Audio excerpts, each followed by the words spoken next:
অবশ্যই আমরা মানুষের খারাপ চাইবো না, যাতায়াতের রাস্তা আমরা একটা খুলে রেখেছি। তা বলে এই নয় যে আমরা যারা বসে আছে তাদের ঠেলে তাদের গায়ের উপরে তুলে দেবেন। বন্ধুগণ, সেই সময়টা ছিল স্রোতের বিপক্ষে গিয়ে ভাঙড়ের মানুষ রাস্তা পথ দেখিয়েছে। বারবার আমি বলি, আমি গর্বিত, যখন বাংলার মানুষ বিজেপি তৃণমূলের ধপের চপকে খেয়ে নিয়েছিল, ভাঙড়ের মানুষ তখন বীরত্বের প্রমাণ দেখিয়েছে, সাহসিকতার প্রমাণ দেখিয়েছে। সারা রাজ্যের মানুষ এই বাইনারি শিকার হয়েছিল বিজেপি তৃণমূলের, কিন্তু ভাঙড়ের মানুষ বাইনারি শিকার হয়নি। 26,151 ভোটের লিড দিয়ে বিধানসভায় আমাকে পাঠিয়েছিল। তো বিধানসভায় পাঠানোর দরুন আমি শুধু ভাঙড়ের বিধায়ক নয়, রাজ্যের মানুষের বিধায়ক হয়ে উঠতে পেরেছি। তাই আবারও ভাঙড়ের মানুষকে আমি একবার ধন্যবাদ জানাই। কিন্তু আজকের দিনে এটা আমাদের বুঝতে আর অবকাশ নয়, আমাদের বুঝতে আর বাকি থাকছে না। বিজেপি আর তৃণমূল আলাদা নয়, মুদ্রার এপিঠ আর ওপিঠ। শুধুমাত্র রাজনৈতিক ফায়দা নেওয়ার জন্য বিজেপি তৃণমূল আলাদাভাবে মঞ্চ করে তারা রাজনীতির কথা বলে। এন্ড অফ দ্য ডে, দিনের শেষে তারা এক জায়গায় বসে ভাগ বাটরা করে।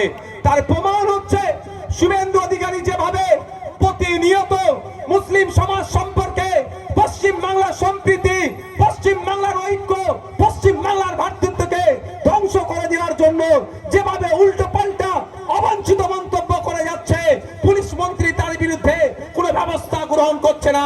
এতক্ষণ উচিত ছিল শুভেন্দু অধিকারীকে ধরে জেলের মধ্যে রাখা, তার পরিবর্তে যারা ওয়াকফ সম্পত্তি বাঁচানোর জন্য মাদ্রাসা, মসজিদ, ঈদগাহ, কবরস্থান তথা ওয়াকফ সম্পত্তি বাঁচানোর জন্য লড়াই করছে, তাদেরকে মিথ্যা মামলা দিয়ে জেলের মধ্যে রাখছে এই মমতা ব্যানার্জি বিজেপিকে খুশি করার জন্য। ভুল বলছি নাকি আমরা? ভুল মনে হচ্ছে? দরকার ছিল দিলীপ ঘোষকে ধরে জেলের মধ্যে রাখা, তার পরিবর্তে আমাদের অঞ্চল নেতৃত্বদের নামে মিথ্যা মামলা দিয়ে তাদেরকে জেলে ভরার চেষ্টা হচ্ছে। কারণ কি? দিলীপ ঘোষকে জেলে ভরলে বিজেপি রাগ করবে, আরএসএস রাগ করবে, আর আমাদেরকে জেলে ভরলে আরএসএস বলবে না, ওদেরকে তোরা জব্দ করছিস, ভালো কাজ করছিস বলবে। বুঝে আসছে আপনাদের? কিন্তু আজকের দিনটা 2021 নয়।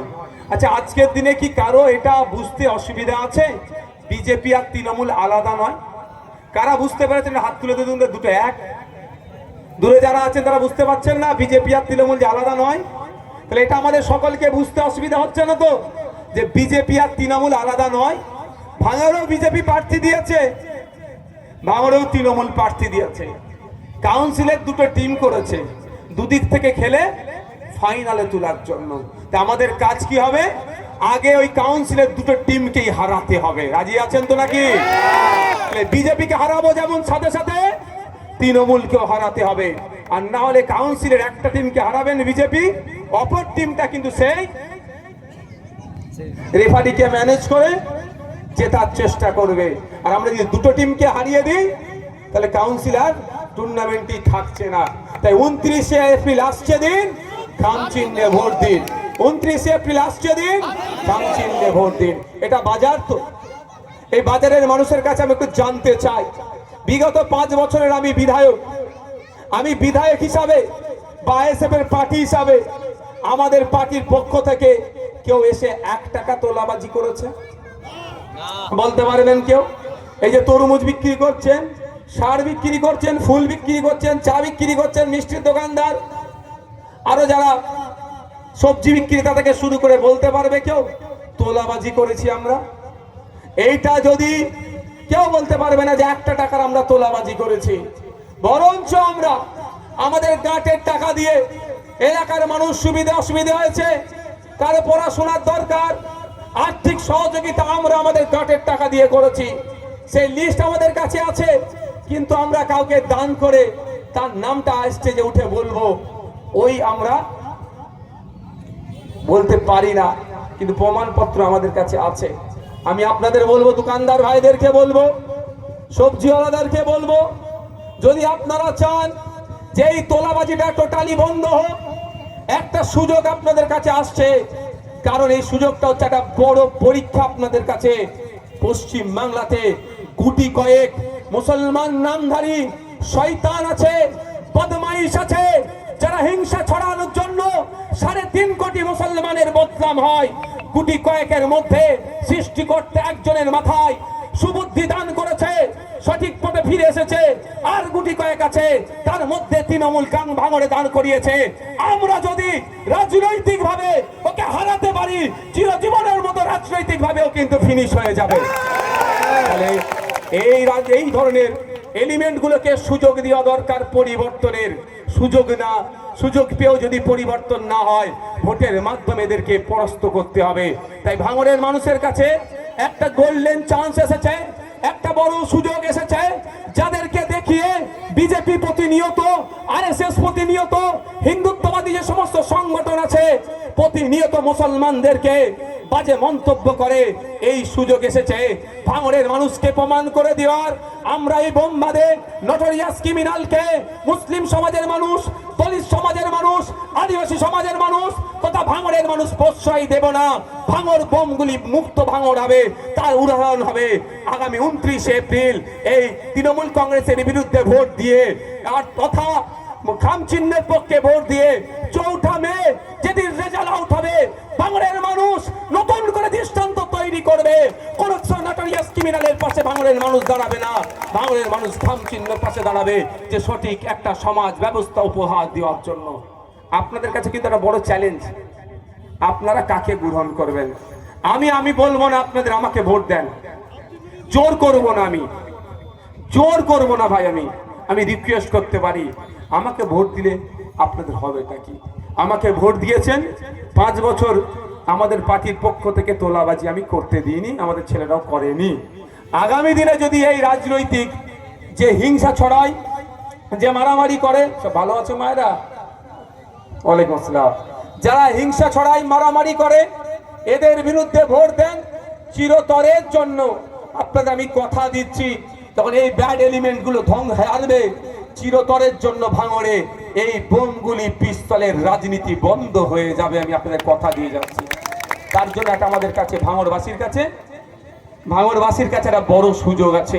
তাই ভাঙড়বাসীকে বলবো ঐক্যবদ্ধ হন, দলবদ্ধ হন।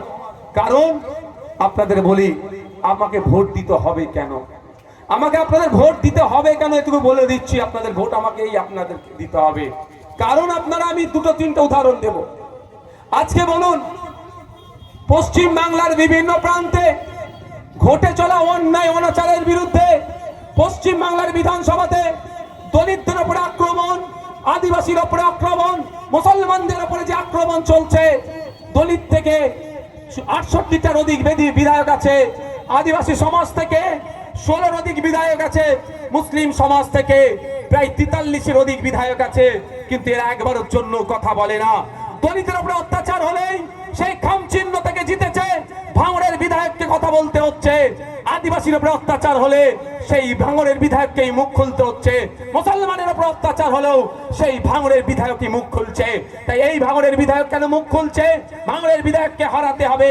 নওশাদকে হারানো এদের টার্গেট নয়, অত্যাচারী বঞ্চিত মানুষের কণ্ঠকে হারানো এদের মূল লক্ষ্য। তাই আপনারা যদি চান আগামী দিনে এই অন্যায় অনাচারের যদি বন্ধ করতে হবে চিরতরের জন্য, তাহলে শুধু ভাঙড়ে নয়, সারা রাজ্যের মানুষকে আইএসএফ এবং বামপন্থীদের পাশে দাঁড়াতে হবে। আমাদেরকে ব্যাপক ভোটে জয়যুক্ত করে শাসন কার্যের ভার হাতে তুলে দিতে হবে। সাথে সাথে যদি চান যে অন্যায় অনাচার হচ্ছে, এটাকে বন্ধ করতে হবে এবং আমাদের ডেভেলপ করতে হবে, তাহলে খাম চিহ্ন যেখানে যেখানে প্রার্থী দিচ্ছে, আপনারা আপনাদের মূল্যবান ভোট সেই জায়গায় দেবেন। এবং খাম চিহ্ন বামেদের সাথে যে অ্যালায়েন্স করছে, গুটি কয়েকটা সিটে এখনো পর্যন্ত বামেরা ডিসাইড করে উঠতে পারছে না। আমরা অপেক্ষা করছি, যদি সম্পূর্ণভাবে সুষ্ঠুভাবে সম্পূর্ণ হয়ে যায় অবশ্যই আমরা তাদের জন্য ঝাঁপিয়ে পড়ব। আশপাশ যেখানে আছে তাদেরকে পূর্ণ সহযোগিতা করে আমাদের এবং বামপন্থী সহ যে সমস্ত ধর্মনিরপেক্ষ শক্তিগুলো আছে তাদের হাতে রাজ্য পরিচালনার দায়িত্ব তুলে দেব। একদিকে যেমন গুন্ডাগার্দি, মস্তানি, হিংসা বন্ধ হবে, অপরদিকে ছেলে মেয়েদের হাতে চাকরির ব্যবস্থা হবে। এই শুধু 1500 টাকা বেকার ভাতা দিয়ে একজনের সংসার চলে না। 1500 টাকা বেকার ভাতা মাসে মানে দিনে মাত্র 50 টাকা, এতে সংসার চলবে না। আপনাদের বলবো, আপনারা 1500 টাকা চাইবেন না ন্যূনতম 25-15 থেকে 22,000 টাকার মাইনের চাকরি করবেন, আপনারা ডিসাইড করুন।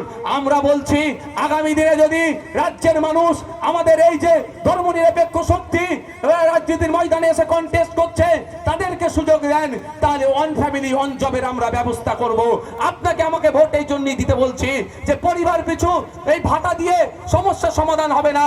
তার পরিবার আছে, ছেলে আছে, স্ত্রী আছে, স্বামী আছে, পিতামাতা আছে, পার ডে 50 টাকায় সংসার চলবে না। আর আপনারা যদি আমাদেরকে সুযোগ দেন, ফ্যামিলি প্রতি একজনের আমরা চাকরির ব্যবস্থা করব, প্রতি ফ্যামিলি থেকে একজন চাকরি করবে।